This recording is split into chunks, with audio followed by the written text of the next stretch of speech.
Ayan. Okay, patagilid nga.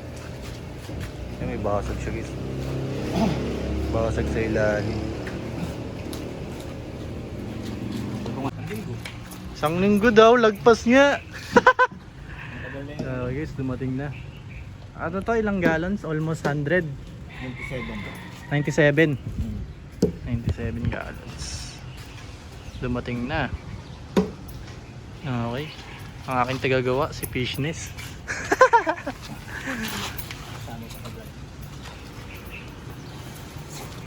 So yun guys, ayos. After many years. After almost 2 weeks. Dumating din. Okay. Laki. May sump na rin. Ayusin natin. Tinanggal natin dito yung mga aquarium. Public natin na rin yan. Ayun. Refill na natin ng tubig.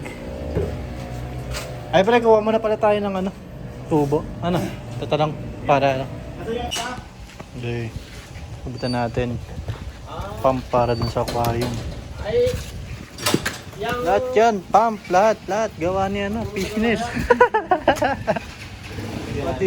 pati tubo. Ayan yan ang didiskarte, pre. Plug and play. Yo, what's up sa inyo guys? At ayan na, nag-fill na tayo ng aquarium. Sobrang laki niyan. Meron na rin siyang sump. So ito yung pump na ginamit natin ay A200 na submersible. Ang brand ay Aquaspeed. So, ayan, sump. So, bali ng chamber yung sump natin. Meron tayong 1, 2, 3, 4, and 5. At ayan, yung aquarium na nandito, nalagay na natin yung isa. Meron pa tayong dalawang ilalagay dito. So, magkasing height yan guys. So, para maganda tingnan. So, nagkamali pala ako. Hindi pala kasing height na ito. Mas maliit siya. Pero okay na rin yan guys. Swak na swak yan para sa ating mga bagong ilalagay na isda dito. So, ayan guys. Ayusin ko lang to. Babalikan ko kayo pag maayos na at pag dumating na yung iba nating isda. So, baka this week ako this weekend ako magpapadala ng isda. Thursday pa lang ngayon tapos na iba naming exam. Midterms namin. So, meron pa akong exam bukas. At yung guys, supportahan nyo rin pala kami sa pagbenta ng mga jacket, mga damit. So, abangan nyo sa aking main account, Hans Ulrich. Nagbebenta ng mga jacket, mga ganon, mga damit-damit. So, yun guys, balikan ko kayo. Pag naayos ko na to, tayo. Push! Yo, what's up sa inyo guys? At ayun, isang araw na nakalipas. Nandiyan yung mga isda natin sa labas. Nakasako na. At, ayan, naglinis tayo ng mga aquarium natin. Mapapansin nyo. Ayan, so maglalagay tayo ng mga isda. Ilalagay muna natin sa mga container. Yung mga koi sa palanggana, pipicturean din, nalagay natin sila dito. So, condition na rin. So yes, samahan nyo ako. Layo pa sila.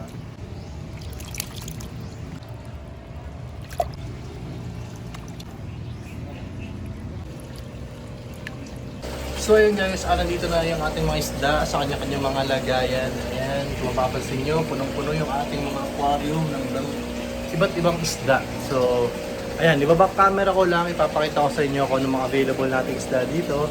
At medyo meron tayong konting mga issue pero kaya-kaya natin solusyonin yan dahil dito sa ating mga koi. So, ayun guys, hindi nawawala yun ng mga pagbagong dating yung mga isda natin. Hindi nawawala yung na-stress, nag-recover, minsan nagawa ng sakit pero pag kaya naman natin yan solusyonan. So, ayun guys, tara! Pakita ko sa inyo. So ayun guys, pagkapasok nyo, kitang-kita nyo agad yung mga goldfish koi natin. Pero dito muna tayo magsisimula. So dito mayroon pa rin tayong mga tetra, glow tetra, at saka black skirt and white skirt tetra. So ayan, kukunti na lang sila dito dahil nga hindi ako nakapagdagdag ng isda dito. At meron akong ibang plano dito na ilalagay ng isda. So baka, di pala, surprise lang, abangan nyo na lang sa susunod kong video. So dito naman sa baba, meron tayo ditong gurami, golden gurami, tiger barb, rosy barbs, and assorted na glow tetra. So far wala naman nakikitang issue. Hindi naman sila nag-aaway-away, kaya tinetesting ko rin kung talagang pwede sila ipagsama-sama. Pero Guys, ang tiger barbs talaga matatapang yan. Pero kung medyo malaki yung isda, yung tank nyo siguro, pwede silang makatakas sa tiger barbs. Pero hindi ko siya nire-recommend isama siya sa community dahil nga matapang yan. Aggressive yung isda na yan. Sa baba naman guys, ubos na yung ating mga breeder. Iilan na lang yun nandiyan. So meron din ako dyan balak na ilalagay. So sa ngayon, secret muna. Dito, naubos na ang ating mga breeder na balloon. Dahil pinakyaw ng pinakyaw. Pero meron tayo dito mga juvie. Meron tayong mga juvie. So ano ba ibig sabihin ng juvie? Tatlong stages kasi yan. Meron tayong fry, yung mga baby, juvie, yun yung mga teens. Yan, mga teen, tapos breeder, yun yung mga adult, ganon. So para alam niyo yung stages ng mga isda. Tapos dito sa taas natin, andito yung marami nating glotetra. So yan, mga bagong kain lang yung mga yan. Yan. So meron din tayo dito red skirt. So yan, meron siyang white spot pero okay lang yun guys. Makaka-recover yan dahil maganda naman yung water quality. At syempre meron tayong gamot dito sa ating tank na to. So hindi yan mabilis na mag-spread pero mas mabilis yan i-cure basta pangunahan nyo na agad. Ang importante dyan guys ay maganda yung condition nila. So ayan, wala naman nakikitang pangit ang kondisyon, so mabilis na yung gumaling. So dito, at yung isa pang cause nito pag stress yung isda. So galing silang biyahe na stress kaya nagkakaroon sila ng white spot. Pantay stress kasi yung isda, mas madali silang makapitan ng sakit. So iwas stress, dito makaka-recover sila ng mga isda yan. Malaki yung paglalagyan nila, kompleto sa aeration, may mga plants at feel nila nasa natural inhabitat sila. So sa baba naman ito, dito talaga nagagandahan dahil nga sa mga halaman na rin dahil sobrang ganda. Naging background yung aquatic plants. So dito meron tayong mga assorted fish. Meron tayo ditong Showa swordtail, meron tayong rosy bars, meron tayong danyos, meron tayong kuwako swordtail, meron tayo ditong glotetra. Ayan, so halo-halo. So far so good, wala tayong nakitang casualties dito. Talagang capable sila sa isa't isa. So talaga pang community yan. Tapos lagyan nyo ng plants, maganda kasi yung plants. Ano ba ginagawa ng plants? Yung plants kasi nagpo-provide ng natural oxygen and nagiging natural filtration na rin siya. So kung wala kayong mga aeration, air pump, or kung wala kayong kuryente sa bahay nyo, bili kayo ng halaman at yun yung ilagay nyo sa sa aquarium nyo. So bali pag sa pag ang requirements lang naman ng halaman ay 8 hours of daylight or LED light. Dapat meron yung 8 hours everyday na ilaw para mabuhay sila. Dahil nga syempre halaman yan kailangan ng light. So sa baba naman meron tayo ditong mga assorted goldfish. Meron tayo ditong Aryukin. Meron din tayo ditong Blackmore and Calicomore. So ayan, meron din tayo ditong Calico Aryukin. So ayan, marami sila dito. So sila okay naman, nakaka-recover na itong mga to. Good condition naman kasi ramdam mo na agad pag yung goldfish pag hindi nakaka-recover. Pero sa tingin ko yan, nakaka-recover na sila. Yan, sa baba natin mga goldfish yan. Mga mollies. Tapos syempre marami tayong mga beta. Ayan. Sa mga naghanap ng beta dyan, marami tayong beta. Ayan. Siyempre mga accessories natin, nandiyan pa rin yung mga yan, air pump filters, heater, yan, LED light, mga fish food. So ito guys, yung ating packaging, gawa ng girlfriend ko itong packaging na to, itong sticker logo na to. Nag-layout pala siya kung gusto niyo magpa-layout, business layout, mga logo, mga print, mga keychain, yan, gumagawa yung girlfriend ko niya. So kung inquire na lang sa girlfriend ko. Yan. Tapos, yan, mga beta ulit. Dito meron tayong mga goldfish na malaki, mga local oranda. Pero meron napapasama mga bullhead. Pero dapat kasi pag sila mong bullhead, talaga yung ulo niya talagang parang may brain na naman.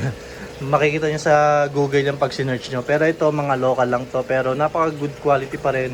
Maganda yung mga tail, yung body shape magaganda. Medyo may pagka-short body rin. So, ayun. Sa baba naman nila, meron tayo ditong mga long fin, silver koi.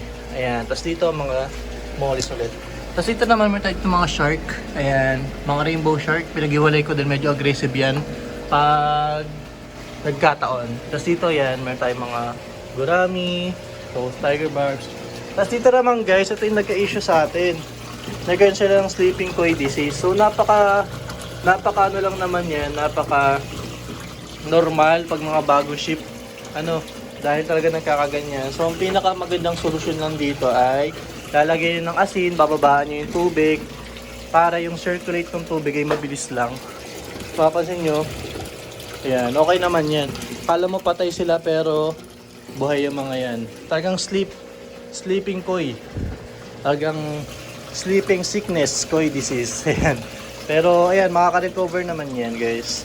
So ito, lalagyan pa natin yan ng maraming filtration para mas ma-filtrate yung ating tubig.